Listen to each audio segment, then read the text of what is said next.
Hey there, fellow digital navigators. Welcome back to another helpful tutorial. Today, we're diving into something that's a real lifesaver: how to find and recover a deleted Facebook Business Manager in 2025. Whether you accidentally hit the delete button or it's just vanished into the digital ether, don't worry. I've got you covered with simple, step-by-step instructions that will get you back on track in no time. First things first, make sure you're logged into your Facebook account. If you can't access it, start by resetting your password through the Forgot Password option. Once you're in, head straight to the Business Manager section. In 2025, Facebook has updated its interface for better user experience, so look for the new Account Hub tab at the top of your page. Next, navigate to the Archived Items folder. This is where Facebook stores recently deleted content.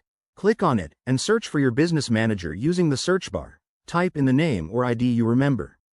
If it shows up, you can simply select Restore to bring it back. But what if it's not there? Don't panic. Go to the Support and Help Center, which has been enhanced with AI assistance in 2025. Describe your issue, and the bot will guide you through a recovery process, potentially asking for verification details like your business email or phone number. If that doesn't work, it's time to contact Facebook support directly.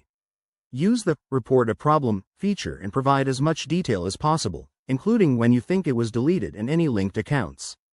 In 2025, response times are faster, often within 24 hours, thanks to automated systems. A quick tip: to avoid this in the future, always enable two-factor authentication and regularly back up your business data. It's a game changer for security. There you have it. Finding your deleted business manager on Facebook in 2025 is straightforward with these steps. If this helped, give it a thumbs up, subscribe for more tech tips, and drop a comment if you have questions. Stay savvy, and I'll see you in the next video.